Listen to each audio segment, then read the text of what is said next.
So, Nick, I think at least a cheers is in order. To Ralphus's return.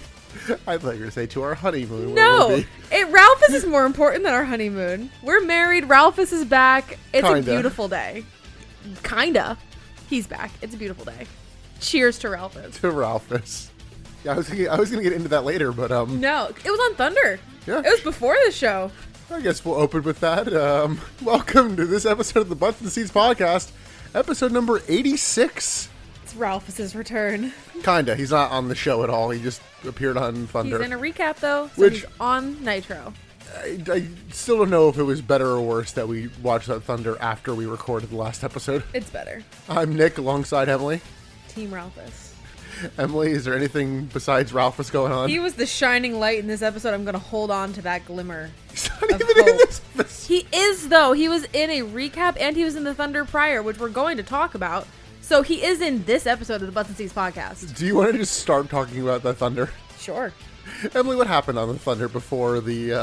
by the way, we're talking about the February 28th, 2000 Nitro, but right now we're talking about the Thunder from the week before. So it's 2000. No, that's not an excuse for this. No. So it's the year 2000.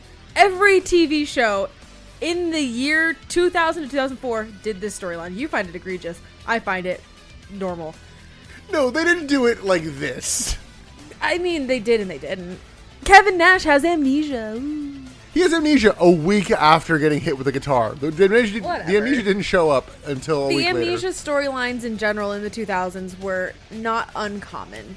They don't even need to be started with a hit to the head. You can just wake up and have amnesia in a TV show in the 2000s. Do you remember that WWF did an amnesia storyline? Yeah, probably. With Stephanie. Yeah, probably. But yeah, Kevin Nash has amnesia, forgets who he is. Everyone tells him that he's the commissioner. He's the commissioner. And he's like, I am the commissioner. And I need to call Batman. He thinks he's Commissioner Gordon. So on Thunder, he decides that he needs to call up Batman, but he has to call Bruce Wayne because Bruce Wayne always knows where Batman is. But then he has to call Alfred. Oh, is that who he thought he was calling? Yes. I thought, because he called... Dude, the logic doesn't track here. Shocker. Kevin Nash picks up a cell phone, calls someone. It could either be Alfred or Bruce Wayne. Says, I need Batman. Yes, it's obviously going to be one of these two and nobody else. So he picks up his cell phone and calls either who he thinks is Alfred or Bruce Wayne.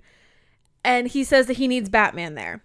Cut to a scene of our favorite boy, Ralphus, sitting on a bench. Just like looking at his phone like, what the hell was that about? But he still goes to the arena and like sees Kevin Nash. So when he gets to the arena, Nash is just like, insert name because I can't remember who he thinks he is. So glad you're here. I think he flipped it. I think the phone call was Alfred and here he's like, it's Bruce Wayne. Who fucking knows? But yeah, that's basically what happened on Thunder. Funnily enough, I knew Ralphus comes back. I didn't realize this was the start of it. Yeah. Because I know him in a different role. So I'm like, wait. It made me very happy to see him. It wasn't a hilarious moment. It wasn't like played up too heavily for comedy like they wanted it to be. It was just nice to see Ralphus. And admittedly, commentary did note like that's Ralphus. It wasn't like, who is this strange man? No, it's Ralphus. But another instance of this era just being deleted from history. It's a surprise every week. Was there anything else from this Thunder that was notable? I don't think so. I think it was we didn't even watch all of it. Commissioner Gordon and Ralphus. We didn't watch all of it, so I'm assuming not. So since we're through the last Thunder, today we are here to talk about the February 28th, 2000 WWE Monday Nitro. And let me tell you, it was a show. Better than last week. Not by much. Ooh, okay. Disagree. This was back to being a nothing show and not disagree. Not a punt to the nuts kind of show. May not have been a punt to the nuts, but I still wanted to die, at least in the first hour. Yes, okay. In the first hour, the first half hour. It picked up towards the end, but it was still pretty bad. A lot of my notes are, who could fucking care? So, I have some backstage notes. Okay. We wanted to compare No Way Out to the more recent WWE pay-per-views for a sense of fairness. Sure. No Way Out did 480,000 buys. Woof. I'm forgetting what the number exactly was Super Bowl, but it was under 100,000. Yeah, that's so. You're like, Royal Rumble's not fair. And I'm like, well, here's another one. Oh, buddy. This show, I guess based off the shit show that was last week, did a 2.1 rating. I don't even know the last time they did something that bad. Well, I mean, going into it, who would watch the show? I don't know who to watch last week and been like, oh yeah, totally. Yeah, I'm going to totally tune back in. I'm seeing April of 96 the last time they did a 2-1. Yikes. And Raw did a 6-5. So Yeah, that sounds right. Yeah. There was literally somebody in the crowd for this show that had a sign that said Raw is on the other channel. Well, Raw did have a very highlight segment. Oh, really? I was convinced this was a Vince Russo thing. If I would have put money down that it was. But on Raw, Mae Young gave birth. To the hand? This is the hand episode? Yeah. Oh my god. Of course you would watch that. Why would you watch this garbage when you can watch the hand? I'm not even being ironic. I love that segment. Buff Bagwell wants a raise. Sure he does. He apparently gets it, and I guess maybe it's next week. He'll no-show Nitro. Good for him. Like, immediately gets the raise. Oh, never mind. Good for you. Scott Snyder's suspension has been shortened. We don't know how long. He'll probably be back next week. And I do have some additional clarity on the Tank Abbott pay-per-view match. Oh, tell me. So Tank Abbott went to Kevin Sullivan, who is the lead booker right now. Sullivan, my son. Exactly. He's the head of the Legion of Doom that resides in the Dungeon of Doom. No, he's head of the Dungeon of Doom. Which is in the Legion of Doom. Which is on... I've forgotten all of the geography of that house. Yeah, you're not committed enough to this bit. I'm committed, but I need to draw it out. I need to remember. Anyway. He goes to Kevin Sullivan. He's like, hey, in my match with Big Al, is it fine if I use a weapon? Oh, no. Kevin Sullivan, thinking he's talking about a chair or a table or kendo whatever. Stick. He's like, yeah, it's totally fine. Tank Abbott, being a stupid fucking idiot, is all like, right, cool, I knife. can use a knife. Jesus. So you meant real weapon. That's how that happened. Okay, so it's Kevin Sullivan's fault. No, it's Tank Abbott's fault. No. What I'm hearing is that it's production's fault. Do we know anything about like a potential return of Big Al or like a rematch? Like it should be a no. Look, I don't know for certain, but I'd be willing to bet significant money that Big Al has done. That's a good thing. Yeah. This was a better show. It didn't start that way, but it, we can probably power through the first half of this show and you won't miss anything. I mean, the whole show was a little bit kind of filler, but not egregious. Let's get into this episode. It is Monday Nitro live from Minneapolis, Minnesota. The Twin Cities. And we immediately start with a video package that is very unfocused. Mm-hmm. And it seems to be like pushing a Sid and Tank Abbott match Yeah. that was completely unannounced, unpushed. Yeah, it like opens with that, like it's gonna do that, but never actually says it. Yeah. And then it goes into a recap from the past week of like, all right, there's some NWO stuff, then there's some Thunder, and then we see Ralphus. See, so Ralphus was on this episode. And then on Thunder, I guess, Jeff Jarrett hits Mickey J with a guitar. Yes. We then see a clip from earlier today where Sid arrives, as does Tank Abbott, and commentary confirms that that's our main event for tonight. Why? Where did this come from? Was this a Thunder thing that I missed? I don't think so. This feels really forced. Yeah, it definitely is random of like, they want Tank to be a big deal, so them suddenly being like, all right, he's either going to win the title or lose the streak feels kind of random. Yeah. Especially with, he wasn't on Nitro last week, so it's not. There's been no build. But the way they're presenting it is not like they're trying to bury him. Yeah, it's complicated. Yeah, so it's a weird thing. Like, they're trying to build up, have this be a big deal. Like, they work hard to have that match be a big deal, but it's just not. At the end of the day, Tank Abbott ain't winning the title, so it's like, all right, he's going to get his first loss here, and it's going to be curious to see what he does next week, but we'll talk about that more towards the end of the show. We then see a Mike Tenay interview with Jeff Jarrett. He says he doesn't care who wins tonight and guarantees a victory at Uncensored. Remember that. Woo! That he doesn't care that the main event match is happening. Yeah, he says he doesn't care. Jeff Jarrett's a liar. Then get the opening pyro and Tony Schiavone and Mark Madden on commentary. Mark Madden, particularly annoying this week. I'm trying to tune him out, man. I'm really trying not to listen to commentary, and I think so is Tony. Tony Schiavone has a couple of cuts to commentary where he's just like, but I don't know. This is just what we're doing now, okay? It's very much the like leaning on the one elbow, like, look, I'm here, you're here. I'm here for a paycheck, man. Let's just get this money and leave. Well, let's go into our first match. It's the Mamalukes with Disco Inferno, or he wants them. What does he want them to be called? The Paisans. Yes. Because Mamalukes implies that these are some idiots, but Paisans means friends? I don't know. I don't remember. I should know, but I don't know. Oh, you're not that Italian. Stop trying. They're facing Lane and Idol. It's Lenny and Lodi. I'm not buying into that bullshit. Backstage before the match, we see Lane and Idol turn down Miss Hancock. Apparently, she's ruining their rat chasing. And then Stacy, very coyly, says off camera, "Time to teach these boys a lesson." That might as well have been the inflection that she gave.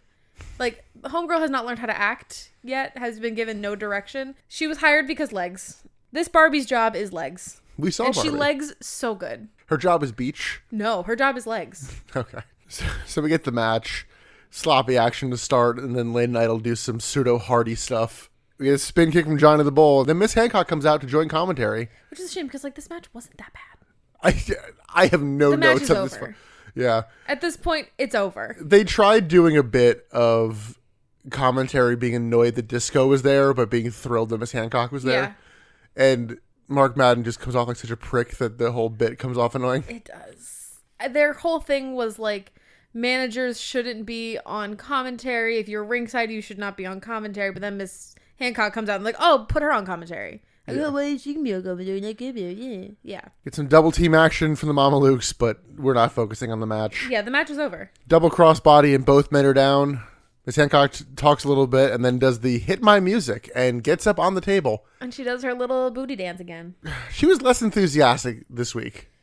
I wonder if she's starting to get annoyed with what her character is. Yeah. She also was hiking the skirt down, so I wonder if she just felt a little more awkward this week. Maybe she saw the footage from the last time she did this and was like, I don't like that. Let me keep that in check. Especially because Mark Madden is a fucking prick. Yeah. And all he's talking about is like, oh, the view from down here is pretty nice. Like, stop it. Referee Nick Patrick misses Idol getting a pin. Vito hits a Paisan plant and wins now that Nick Patrick's paying attention again.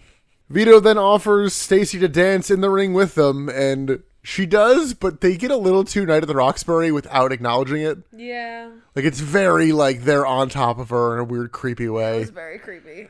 And I hate that I'm like, someone save this. Oh no, the Harris boys! Ah! It very much came off as Big Vito did not get to see Miss Hancock dance while he was in the ring wrestling.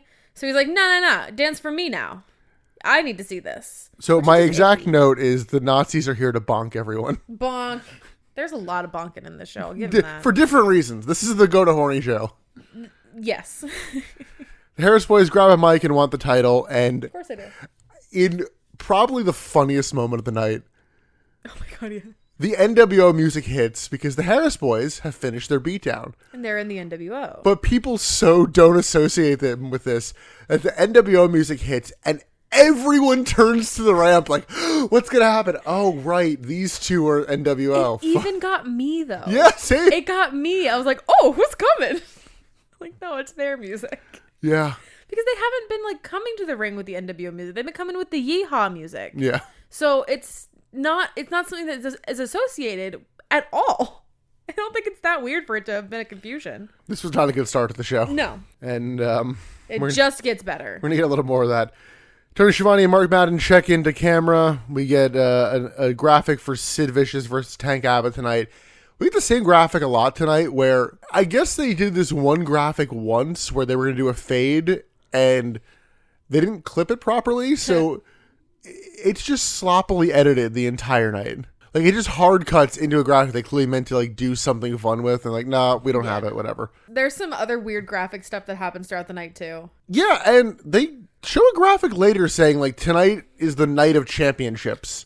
Yeah, Not but they night of never- champions, yeah, night of championships. They never say this on commentary before the graphic comes up, but as soon as the graphic comes up, now Tony Schiavone's calling it the night of championships. Yeah, because they also do Jeff Jarrett versus Vampiro for the U.S. title. They have an unadvertised Cruiserweight title match. That was a tag team title match. And Jim Duggan's title is apparently only for Saturday night.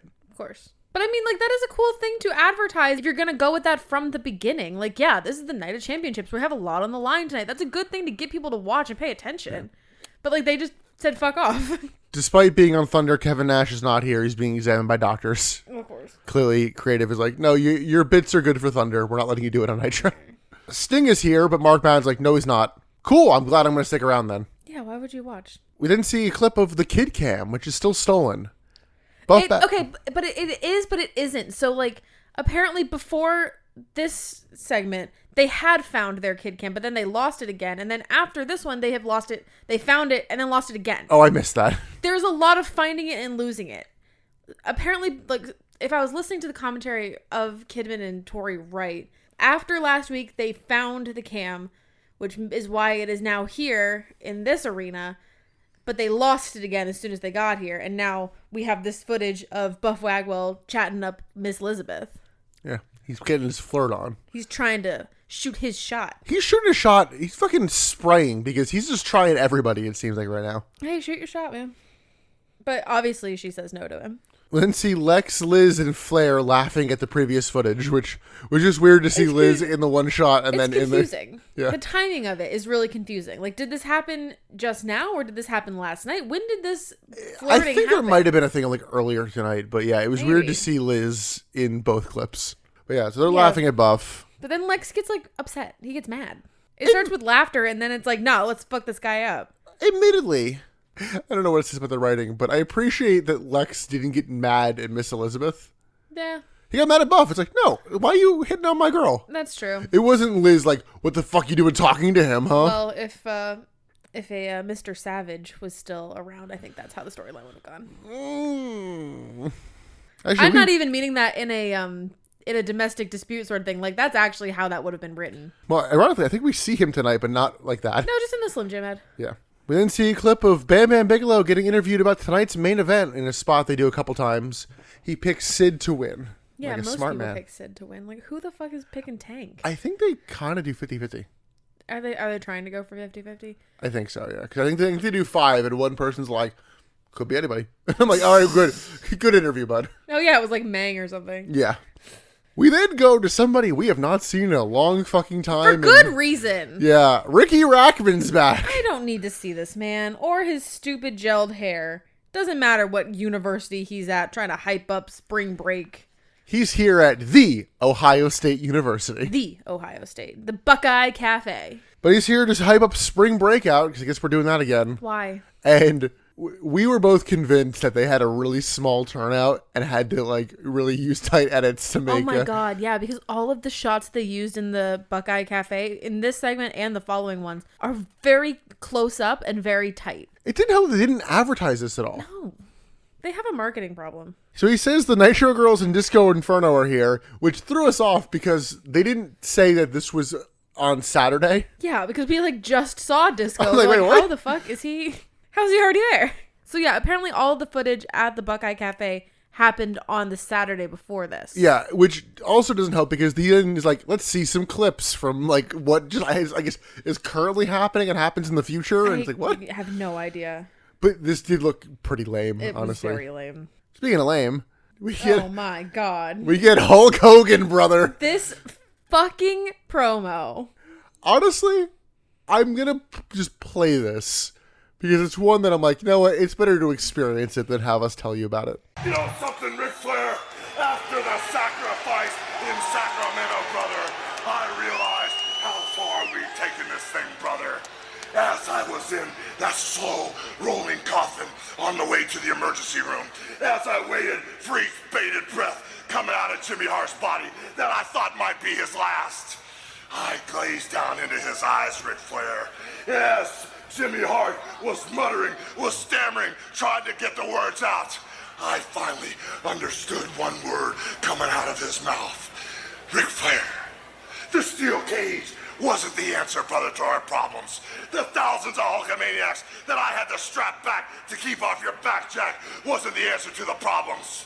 But when I heard Jimmy Hart on the way to the emergency room in that slow rolling coffin mutter the words YAPAPI, brother, I knew the answer to the problem, Ric Flair.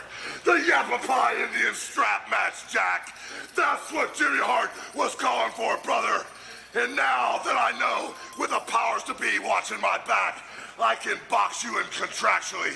I can corner you in, brother. And if we are bonded together with the leather, man, if we are bonded together with no one in our way, as I strap that flesh, as your flesh bubbles and burns over your whole body, you will understand, my man, what the YAPAPI mean by the Indian strap match, Flair. I'm calling your bluff, man. I'm the greatest wrestler of all times. And when I strap my wrist to yours, brother, the transformation, as my eyes roll in the back of my head, as the smoke comes out of my nose, the leather will be your last lifeline to the professional wrestling world, brother. I will beat you within an inch of your life. And in the YAPAPI Indian strap match, Ric Flair, I will prove that you will bow down to me for an eternity, brother.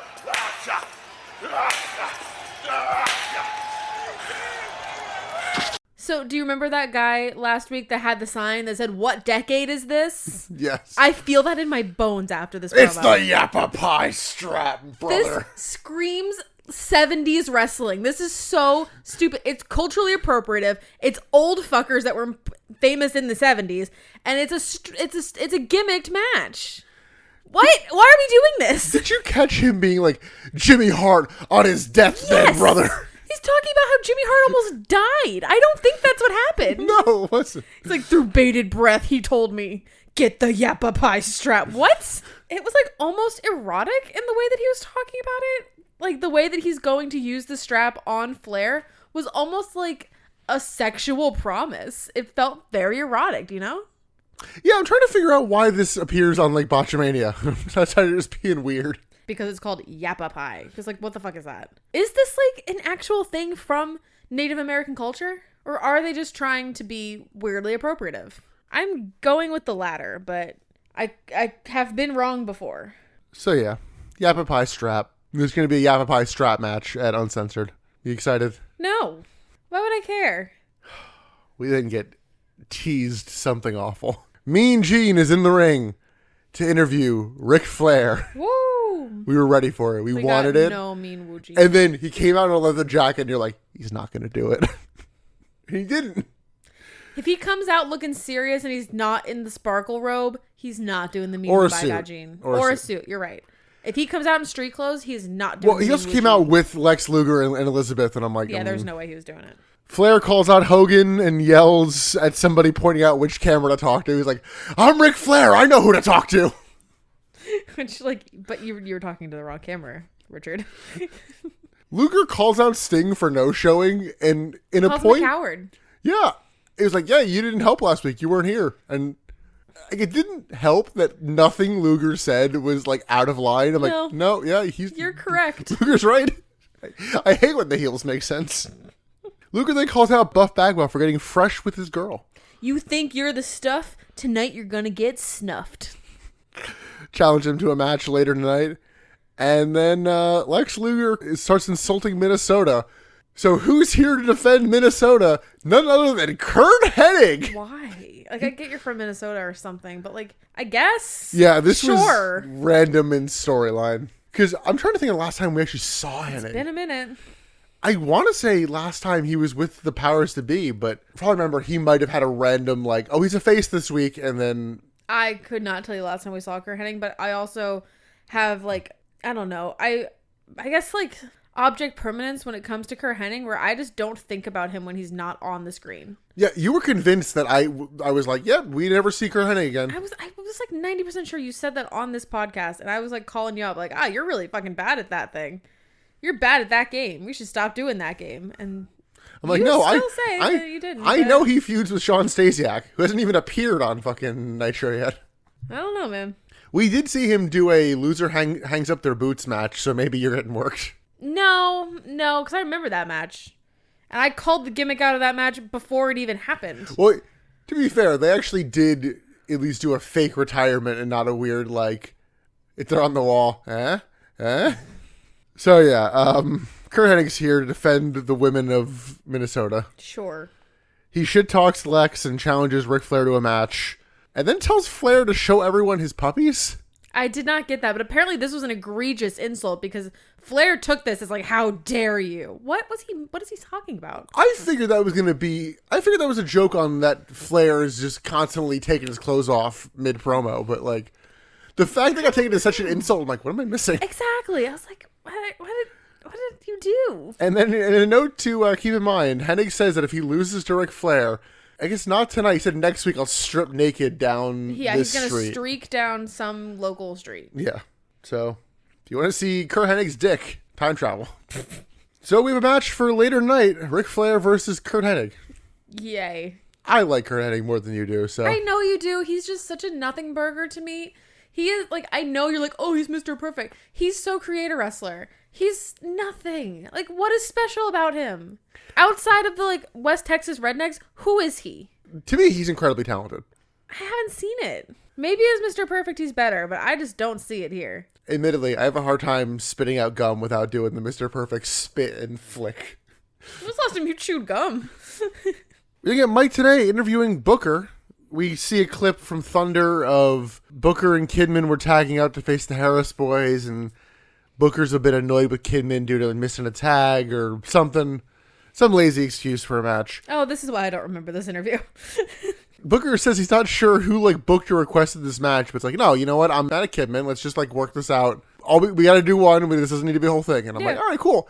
I got excited, but I knew. No, but I knew. It was like, Have you not learned? Maybe You do not let your heart win. You give your heart a break. We got a Randy Savage Slim Jim ad. Snap into a Slim Jim, motherfucker. Back from commercial, Tony Schiavone is taking a phone call, and Mark Madden's just being a little prick about it. Although, then again, Tony Schiavone is taking a call live on air, and he's like, all right, officially, Sting will be here tonight. Mark Madden's like, no, he won't. I don't believe you. You weren't on the phone. Fucking, you're just jealous that no one's calling you. You probably don't have any friends because you're a prick, Mark. No, how about this? Maybe when someone's advertising one of your top stars is going to fucking be here, don't put doubt in the audience's mind that he's not going to fucking show up. Mark Madden was hired on as the heel commentator. He took it too far. He doesn't know when to turn off the dick side of being a heel. Because there is a nuance of being a heel commentator. He does not get that nuance. All right, Emily, I have a real Sophie's choice for you here. Oh, no. It's probably not. You either have Mark Madden as the heel commentator, or you have Oklahoma as the heel commentator for the whole show. Mark Madden. Oh, okay. Easy. I don't know, because I'm like, all right, there's enough matches where Oklahoma's unaffiliated where he might be fine. Oklahoma is like too shrill to tune out. His voice is a lot harder to tune out. Mark Madden, he can like blend in. Emily, do you know what a trap game is? No. So it's a thing in sports where if you're a very good team and you're about to face a bad team. Yes. Sometimes you'll lose because you're like, you take it for granted. Like, oh, this is going to be easy. And then you end up losing because you like weren't focused enough. Okay. Up next, we have a trap match. Because I'm like, Booker versus Kidman. Oh, this is going to be great. Nothing bad could ever happen during this. Stop getting excited. When will you fucking learn, you dummy? No, admittedly, I didn't get myself excited because I knew better. You're my husband now. I need you to get your shit together. Yeah, I guess, yeah, we should note that we're not sure when we're actually releasing the other one in terms of time of day. We're 100% married at this point. Whoa. We are wine drunk as fuck right now. Yeah, well, not currently. Like, I'm drinking water with electrolytes in it. Well, I'm saying when you listen to this. When you're listening to this, we are wine drunk in Napa Valley. We're having a great time. No matter when you listen to this, we are wine drunk in Napa Valley. So Booker comes out with a new song and entrance. It's like, oh. Okay. I don't know how I feel about the new music. It's weird. Yeah, it's not great, but it's not the Leave It to Beaver bullshit. It's not Mickey Mouse's Clubhouse. That's for sure. Did you catch Mark Madden's note on the entrance? Again, tuning him out. This is fitting because Booker's a real like heavy metal biker. What? I'm like, what? Yeah, I'm like, Since what? when? Like, what the fuck are you talking about? Heavy metal? Heavy metal biker is what he said. That doesn't even adhere to a stereotype. What does that even mean? I don't know, man. I'm like, Mark, you're so far off. No. For this match, pretty cordial start. Arm drag, back suplex, back elbow. And we get a reverse Hurricane Rana from Kidman and then a scissor kick to him. And we get the Harris Boys coming in. Oh, of course. We can't have anything nice. I wish I cared. Nice road. Harris Boys attack Booker. Yep. H-bomb to both men as Tori gets knocked off the apron on one of the attempts. Do you have any final notes on this? I wish that they were doing something that I gave a shit about. Oh, this is 2 weeks in a row that Kidman is just like, nope, you don't get a real match. Easy day of work for him. I don't really know what they're doing with the Harris Boys right now, admittedly. Yeah, I don't think the Harris Boys know what they're doing with the Harris Boys. Yeah. I mean, they're getting a paycheck, so. Yeah. Then we get Gene interviewing Harlem Heat to cut the same fucking promo they did last week. It's like, that's what happens when you have anybody watching your back. And then they, like, have some sort of phrase where, like, oh, you know what Mama always said, a hard head makes a soft ass. Well, it doesn't help that it's like, you know what Mama always said, a hard head. Wait for Gene to casually move over to Big T. Makes a soft ass. Mama said something about a soft. I'm like, what? Awkward. Yeah. By the way, Big T is wearing the pink underneath his all black. But it's not the jammies. Yeah, J Big's no longer wearing the crutches or anything. No, he's fully healed. It's a miracle. But yeah, this was just a repetitive promo, and Again, who would care? I need Booker to get away from these people. Just like these 4 guys in a vacuum, who could care about these guys? They're not doing anything interesting. They're not doing anything, period. Their promos are not exciting. Who could care? I don't know who you'd have Sid face, but like, for the love of God, do Jarrett and Booker for the U.S. title and just have Booker win. Yeah. Like, we'll get to... Just over it. Yeah, just get done. We'll get to Jarrett in a little bit, but like, Jarrett can work a match. Yes, he can. It's just the character of Jeff Jarrett. He gets put in like stupid gimmicks. Or maybe he's giving himself this characterization. It's terrible. We didn't see Lash LaRue getting interviewed about the main event. He picks Sid. Cool. We see clips from an Arnold Schwarzenegger like workout bodybuilding classic. I don't know why we're seeing this. So I kept waiting for like Lex Luger to show up or something in that package, and he just doesn't. There was no tie-in to professional wrestling. No, this isn't the WBF. It didn't make any sense. Yeah, we just see some dude with massive arms. That cannot be real. I mean, it's real, but I mean, I can't. Admittedly, be natural. Because there was no tie-in. It's just like, hey, look at this guy that's way more buff than your roster. That's it. It was really bizarre, including, as you said, Lex Luger, whose whole thing is, look how built this dude is. Yeah. And it's like, hey, here's somebody more built. Oh, he's not on a contract. He's just big. Yeah, anyway. I don't get it. We then get Gene interviewing Norman Smiley wearing a Randy Moss jersey.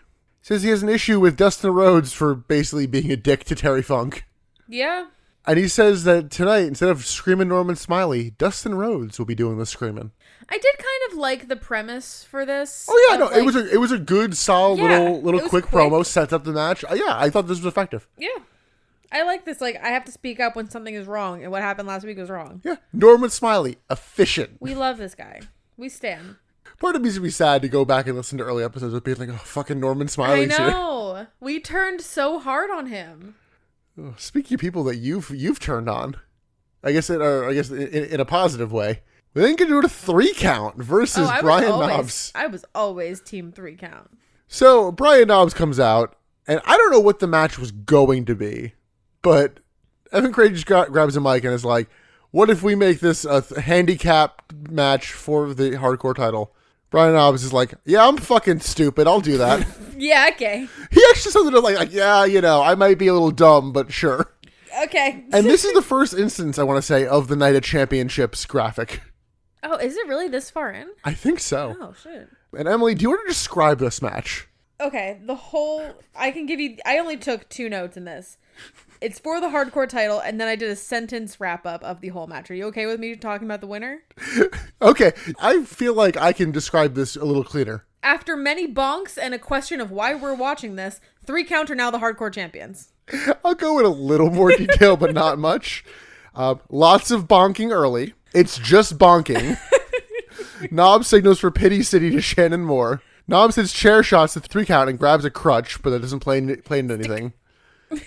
Powerbomb through a table to Evan Courageous. We got some more sound yeah, effects. I don't even know how they got here, but they dogpile pin Knobbs, and 3 count are now the hardcore champions. Lots of bonking, lots of sticks, lots of tables. It's over. I don't know, man. It was fun. It was fun. I didn't mind it. Why are we watching this? I didn't mind this one because the amount of it was just bonking. It was just trash can shots. It brings me joy. Like, no, I have no to psychology. I have to find joy where I can find it. Yeah, there was joy here. But we decided that there's bonk for trash can shots, stick for stick shots. I would say thwack. You said thwack. I like stick because a stick can be anything. That's also a chair. Yeah, going through a table is skadoosh. Skadoosh.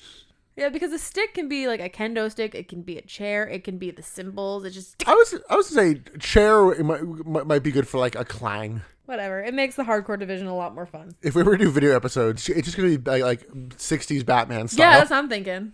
I like that. So we now have 3 hardcore champions. That's not gonna get confusing. I have a feeling they're gonna lose it pretty quick. Yeah, if not on Thunder. I don't think that's for the title, but we'll see. We'll see. Backstage, Vampiro talks to himself. I don't know if he knows he's on camera in kayfabe here. I don't know either, but he's going for like a Sting thing. Yeah, he's like trying to like motivate himself. somewhere, some lads are rooting for Sid Cool. in terms of the main event. Like, hey, lads, Sid. Oh, that was back at the Buckeye Cafe. Was that? Yeah. I thought that was outside. That was supposed to be back at the Buckeye Cafe. Which Okay, makes it because even more confusing. I thought I saw these guys earlier when they showed the clip of Tank arriving. No. Anyway, Mean Gene is interviewing Brian Knobbs and Finley. I guess these two were like fully back together. I can't fucking keep track of it. Knobbs wants a rematch, and Finley challenges 3 Count to a 6-man tag on Thunder. 6 man? Who's your third man? We're going to unleash the dog. See, I read that as it's Rick Steiner's return. That's not a bad guess. No. It's not that. I did look, and I'm like, who the fuck is this? Al Green. Who the fuck is Al Green? I think he's the guy who's Kevin Nash's former tag team partner for the Master Blasters. He's just a lad. Okay, but now going by the dog. The fact that Kevin Nash was in the Master Blasters, that furthers my theory that the Master Blasters never existed and it's a parody tag team. This never existed. Well, you're gaslighting me. It's like Oz or Vinny Vegas. You're gaslighting me. No one had a team called the Master Blasters. This is fake. Emily, we saw the Master Blasters. I don't believe you. I'm pretty sure you're gaslighting me. We have an episode called Return of the Master Blasters. We may be married, but we can still get divorced. Oh, God, wait until you know that Kane was the Christmas creature. See, Kane stuff doesn't surprise me. Kane has done so many stupid things, but Kevin Nash is a little fucker. We know this. This is known. He would come up with a fake faction and just like play it off like, yeah, this is my tag team. We're the Master Blasters. Like, yeah. Like that sounds like exactly what Kevin Nash would do. Very much in the style of there was a tournament in Rio de Janeiro and Pat Patterson's at the IC title. That's what I'm saying. God, let's go to our next match. It's Norman Smiley versus Dustin Rhodes, who has shaved his head since last week. Dustin has a new theme that I couldn't tell if this was an instrumental version of the Natural or not, but it didn't quite sound like it, but I only know that song so well. Wait, Al Green's real name is Alfred DeBallo. What a fucking name. So Kevin Nash has thinks he's Commissioner Gordon and is calling Alfred, and they don't bring in Al Green on this? Come on. That would have been excellent. Damn. Okay. I'm sorry. I didn't hear anything you just said. Does it matter? Norman Smiley and Dustin. Cool. Don't call him Dustin. Dustin rakes the eyes to start, and then we get a wiggle to him, and then Norman Smiley throws Dustin Rhodes to the floor. Honestly, Norman was not here to fuck around in this match. No. He was taking this really seriously. He did look a little more rigid with the pads this week for whatever reason. Which is weird because he's definitely worked matches in pads like that before. We get a big right hand to Norman back in the ring, and Tony Schiavone then announces Terry Funk versus Dustin Rhodes for the pay-per-view. I don't think I want to see that match. They're like, we haven't figured out a stipulation yet, but... Don't worry, it'll come. It's a gimmicked match, brother. Give me something. Norman does the big wiggle, but then walks into a clothesline from Dustin Rhodes. Dustin throws Norman around ringside, and back inside we get a diving clothesline from Dustin for the win. Kind of a weird spot. Like, oh, that's it? Yeah. And then he just like destroys Norman with the football helmet. Yeah, Dustin attacks Norman after the bell, going full Myles Garrett, and Doug Dillinger stops the beatdown and is like, all right, leave, and that's it for the match. The end. I wish that it was a better ending. It was kind of a flat finish. This wasn't anything too special, but like did help put over Dustin Rhodes as like, nope, I'm a new aggressive asshole. Yeah. Like it was effective in that regard, not terribly exciting, but considering you had him heel turn last week, and like he was more aggressive here, so credit to him. And he used, somebody that everybody likes, Norman. So true. Effective segment here. I'll give him that. We didn't see Nick Patrick getting interviewed for the main event, and he picks Tank Abbott because he's a fucking idiot. That's how they got their split. They interviewed stupid people. That being said, Kidman does vote for Tank, but his reasoning is good. I was going to say, I'm like, did you forget that? No, I did not forget, but his reasoning is actually sound. Let's go to our third title match of the night. It is the Chosen One, Jeff Jarrett versus Vampiro. Jeff Jarrett comes down to the ring with a whole bunch of ladies. Not the Harris Boys. The Harris Boys are not with him. He brings the ladies down all the way to ringside and then turns around and just like kind of aggressively tells them to go backstage. I don't like when he does this.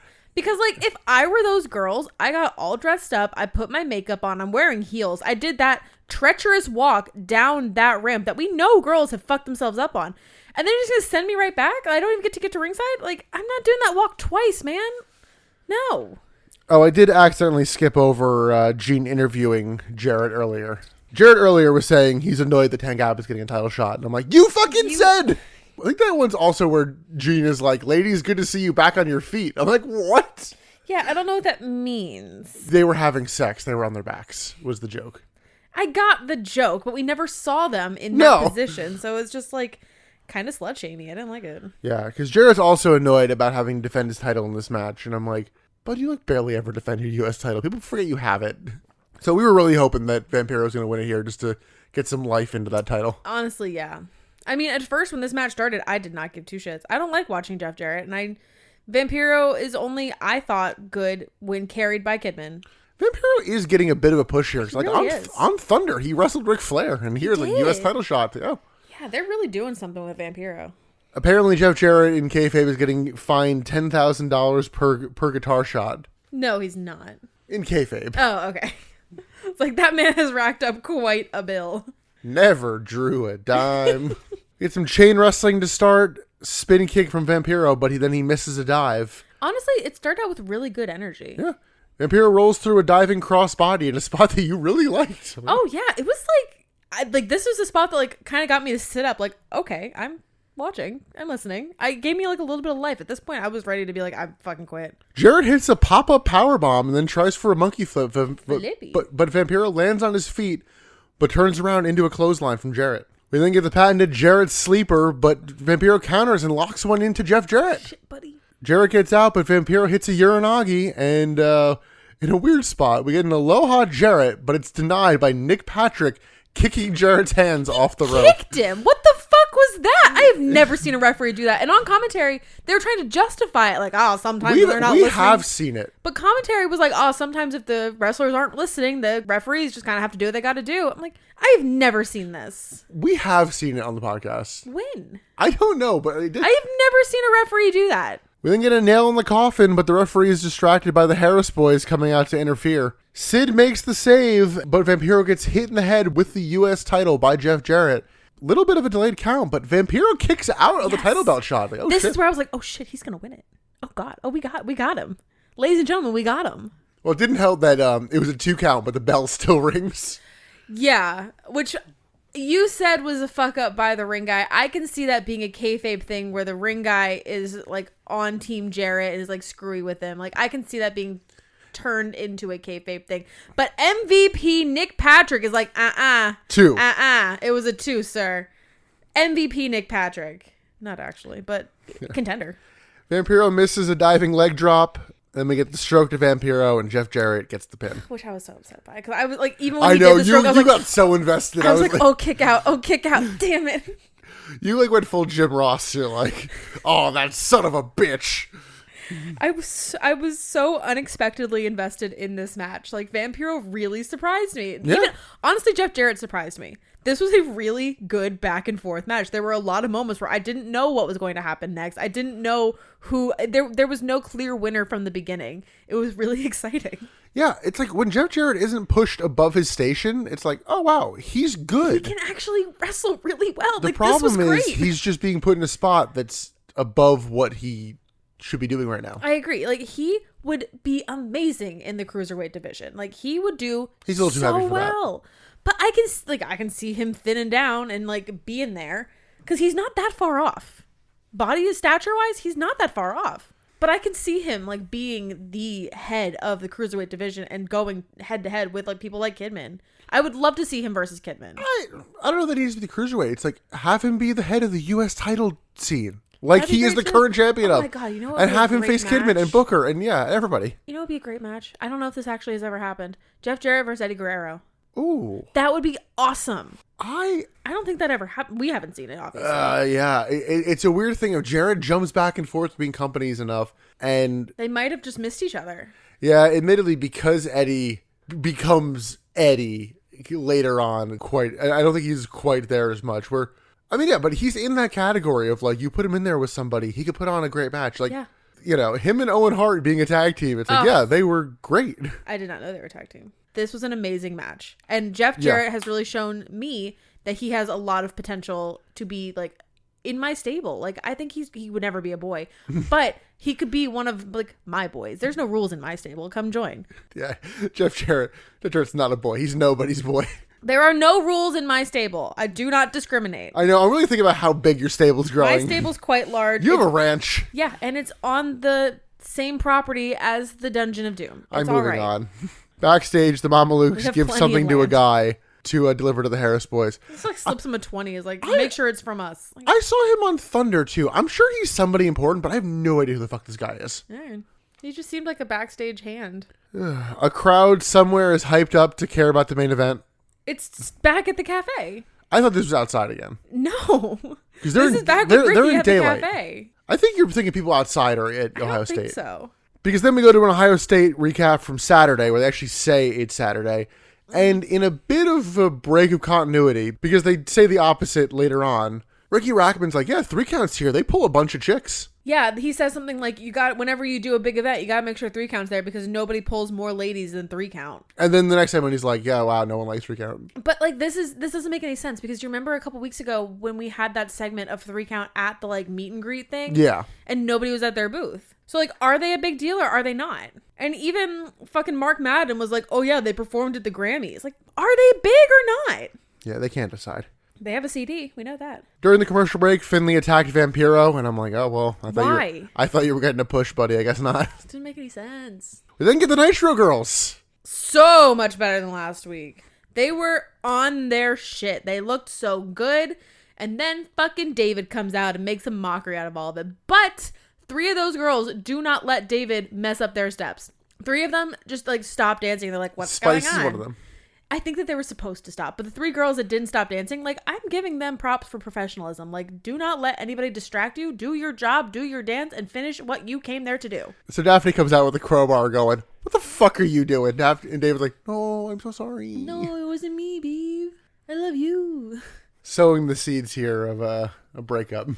I don't know. What if Daphne leaves him for Crowbar? Power couple. I don't think that happens.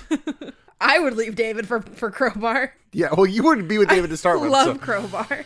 Unironically, I love Crowbar. Well, relatedly, Crowbar's on commentary for our next match. Thank God. I love him so much. Give this man all of the awards.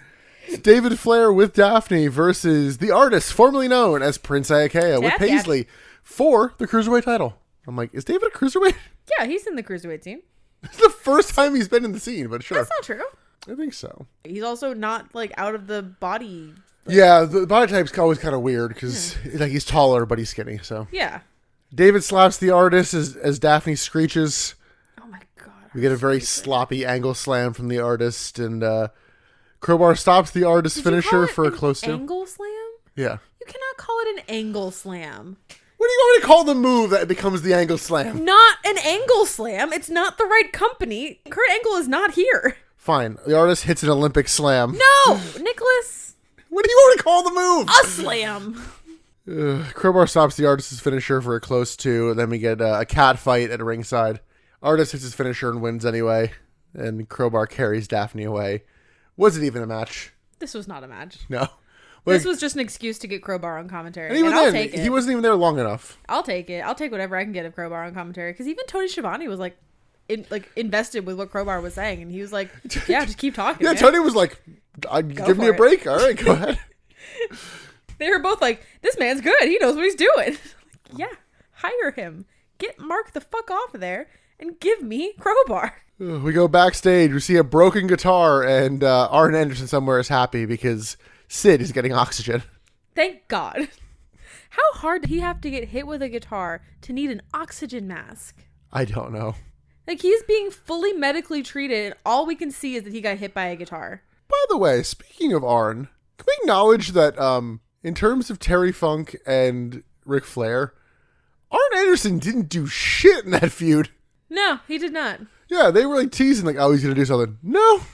It does kind of confuse me that Arn just kind of like wasn't part of that feud, and like now he's like back with David and they're like friendly. Like, well, I can't fucking tell what Arn is doing. And like, we saw him. David, he was in the locker room with David and Flair last week. Yeah. And then no follow, but like, yeah. I just don't know. And Terry Funk's on a new shit now. So I'm like, what's exactly. I'm very confused with Arn's whole relationship with what's going on.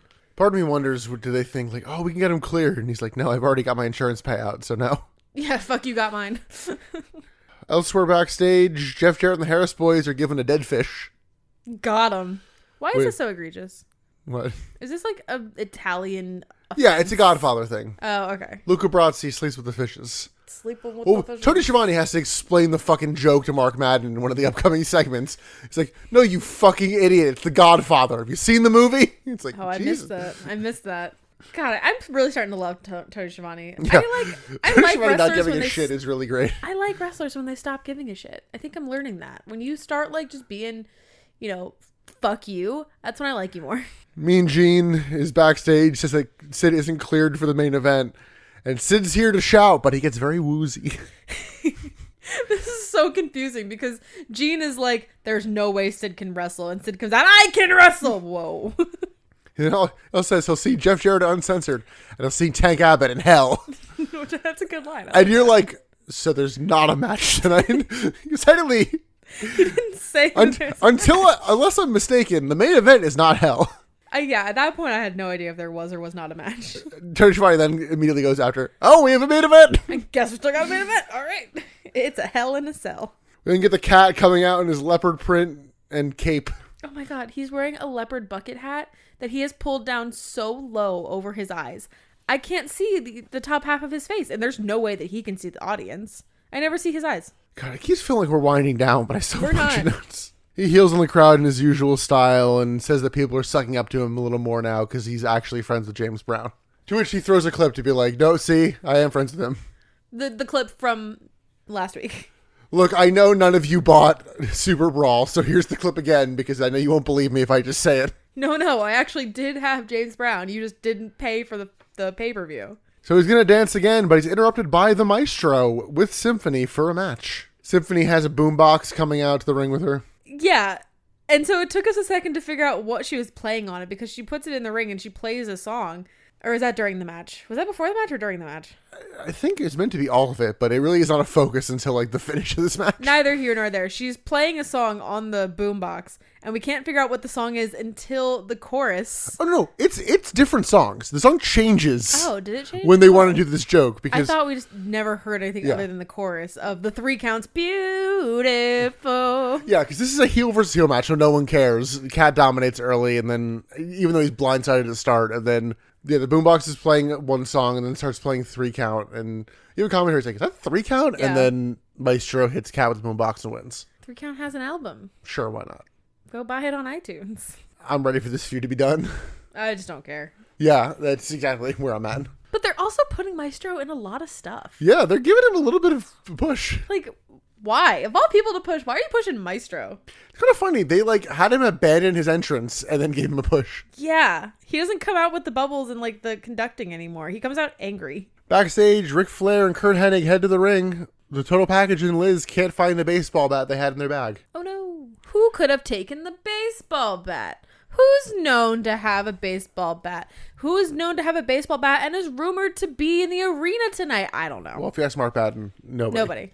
I've never seen a baseball bat before in my life, Tony. We see Kidman talking about the main event. He picks Tank to win because, I'm a small guy. Yeah, so his reasoning was like, don't underestimate the smaller guy and the underdog. Like, his reasoning is like, if he said anything else, he would be discounting himself. And that's why I didn't hate it.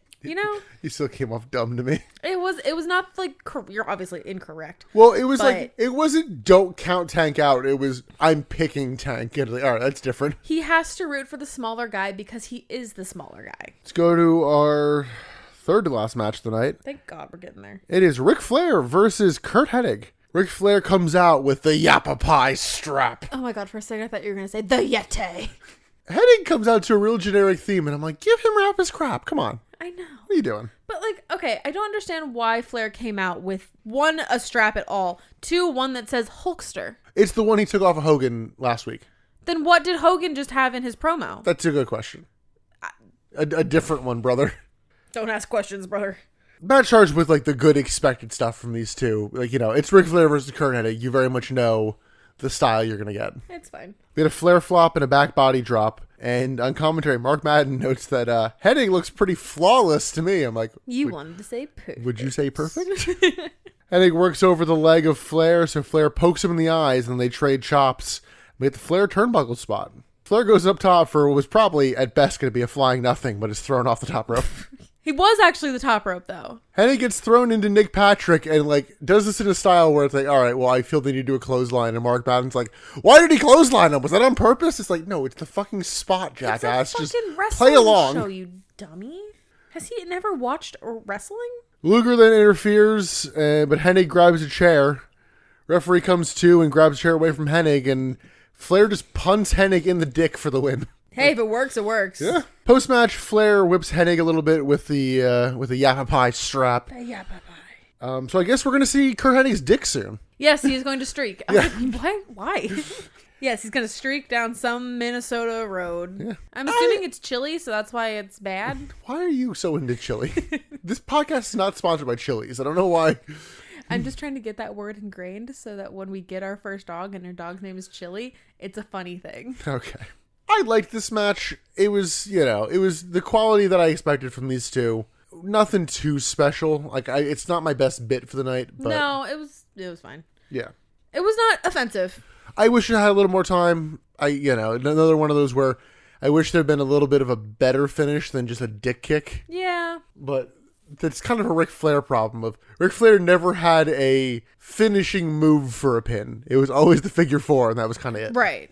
That's true. I would love to give Ric Flair one of those, like, stereotypical shit rookie finishers where it's like the overdrive or the play. Basically MVP's offense where it's like Randy Orton had like the ozone was the same move. Ozone. Like Mr. Kennedy's mic check. Just any sort of like shit regular finisher that requires no like skill to do. Is Mr. Kennedy the one that has the mic fall as if from nowhere? I love that. That's a gimmick in wrestling that I adore. One of my boys. I'm aware. Your boy stable is a lot smaller and a lot more exclusive than mine, and we don't really appreciate that. Well, you're only supposed to have 5. Well, my stable can be as much as I want it to be.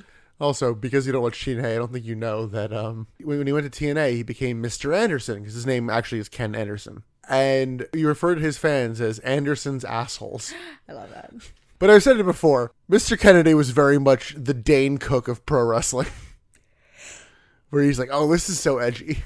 Edgy and great in 2006. And then we all kind of grew out of it and realized it was super problematic and a little icky in like 2009. Yep. Cool. That's pretty accurate. I wonder how he would feel about that. Or if even he would be like, yeah, that's about right. Let's go to a previously mentioned backstage interview of Meng talking about the main event. Meng. You can't pick. It's going to be a hard-fought match. Of all the people to not pick, Meng? Meng, like who's killer. currently pissed at Tank Abbott from 2 weeks ago. Dude. Like, you are supposed to be the big scary guy, and you're just like, oh, I don't know, they're both so good. Like, what? We then see more spring break shit. Ricky Rackman wants the Nitro Girls dance. And they do to like a muted song. I don't know if this is Peacock or just shit production value. I think it's a Peacock thing. I think it's copywritten music. I think they muted copywritten music and just kind of made it weird. Oh, fuck me. I just looked at the next match. We've got 2 more. We can do it. I know. I wanted to make you do this match and you said no. No, because I'm not going to. No. Oh, I don't care. Are you worried they were going to have a bunch of complicated moves? Because that's not an excuse. It is the total package Lex Luger versus Buff Bagwell. So the crowd was like really into this match for some reason. They were like more alive for this than they were for the last match. Lex gets new pyro. Buff comes out looking like a prick. I did like Lex's pyro. He did get good pyro. Luger overpowers Buff until a dropkick and a Buff taunt. They brawl around ringside, including Lex choking Buff with a camera cable. I'm like, Jesus. DQ? And then they go in the ring, and we get a massive Luger sucks chant. Massive. Which we hear once, and then cut the audio. So I don't think that WCW discriminates in their crowd muting. I think that the second they hear any chant, they mute it. Because I think they're afraid of what people might start chanting. I think that the sound booth knows what's going on and knows that the other, like that the crowd is more into what's going on the other channel, and they're afraid that those chants are going to come over and ruin this product or bury it, I guess. I mean, maybe I am overthinking that, but with all the signs that I've seen in the crowd, I don't think it's that far out of the realm of possibility, you know? Yeah, but wait till it actually says something. Like they're too scared. Like you should be on a delay. Like, oh, I would not be surprised if they weren't on a delay.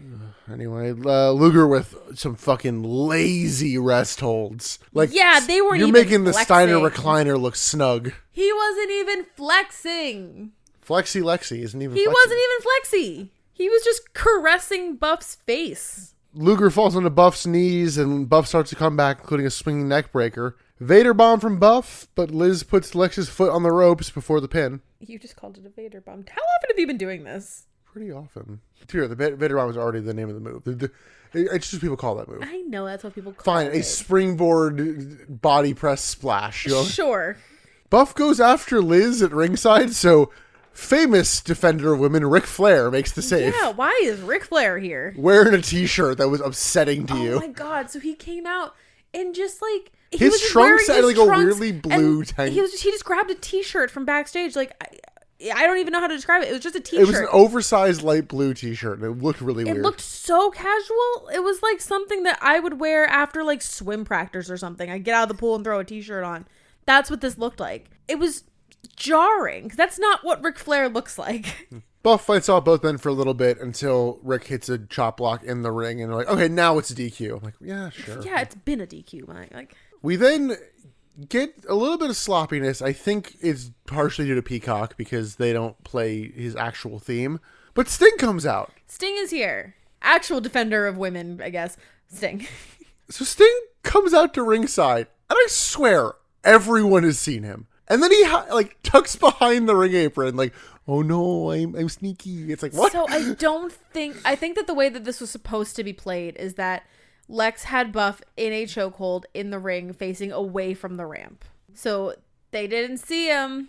I don't know. I think that like the confusion I have is like the space-time continuum around the ring is very confusing to me because like you're in the ring surrounded by people. If the audience stands up and starts losing their mind, wouldn't you be like, what's going on? Okay, yeah, that's one you just need to get over because that's a common thing. It's just, it confuses me because sometimes they do listen to the audience. Most of the time they don't, but sometimes they do. Yeah, sometimes it's they're right behind me, aren't they? Yeah. So Sting comes out and hides, and then his like music hits after he hits Lex with the baseball bat. Then it fades out, and he clears the ring, and then the music hits again. And yeah, I don't know what to attribute that weirdness to. Well, yeah, it doesn't help that it's a dubbed theme because he has some like Metallica Ride the Lightning kind of theme going. Yeah, him and Buff like hug, and I'm like, this is just weird. The thing to note about this is Buff's arm is spared. He is the only one that made it out of the chair annihilation without injury. He did this week. The other week, he got his arm broken. He's fucking fine now. Did he get his arm broken? Yeah, I thought so. Buff did? I'm pretty sure. Buff did. I thought he did. Okay, well, I'm pretty sure he did, but I don't know. If he did, that's bullshit. I don't care enough about Buff. If he did, that's bull, but I didn't think that he did. I thought this was Buff's arm. No, that's spared. not bull. That's Buff. And he's the stuff. Yeah.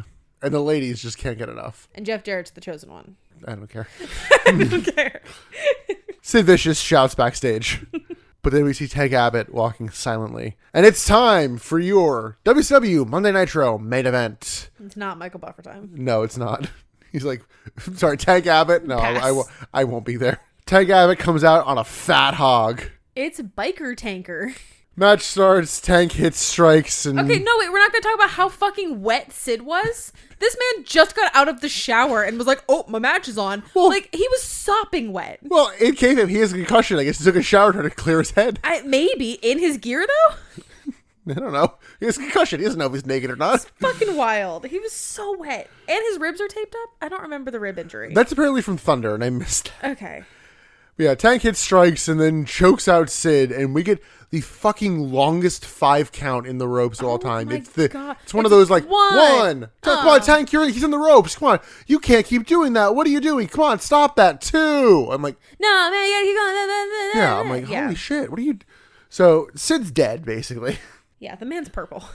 Tank slams Sid and then stands on his back, and then Tank Abbott locks in a camel clutch. That actually fucking looks good. And I'm like, Lex Luger, take note. Right. Lex, you've been doing this how long? Why is Tank Abbott showing you up? And I hate to say this, Tank Abbott was kind of good in this match. It wasn't the worst. Yeah, comparatively, he was amazing. He was Shawn Michaels by comparison, but... I mean, it wasn't as egregious as I was expecting it to be. No. And that's saying a lot. He seemed motivated. He seemed interested in actually putting over it as a spectacle. Like, he wasn't bad here. No. In terms of presentation, I mean, obviously in ring he's limited. In terms of presentation, yeah, putting on a show, he did pretty well. Yeah. Like, I literally wrote, like, this is the first time I feel like he actually gives a damn about doing something. He's showing potential here, which is sad because we know what happens. Yep, and then Sid gets up suddenly, locks in a crossface, and tank taps out. That's it. I'm like, The what? crowd, I think, actually went, aw.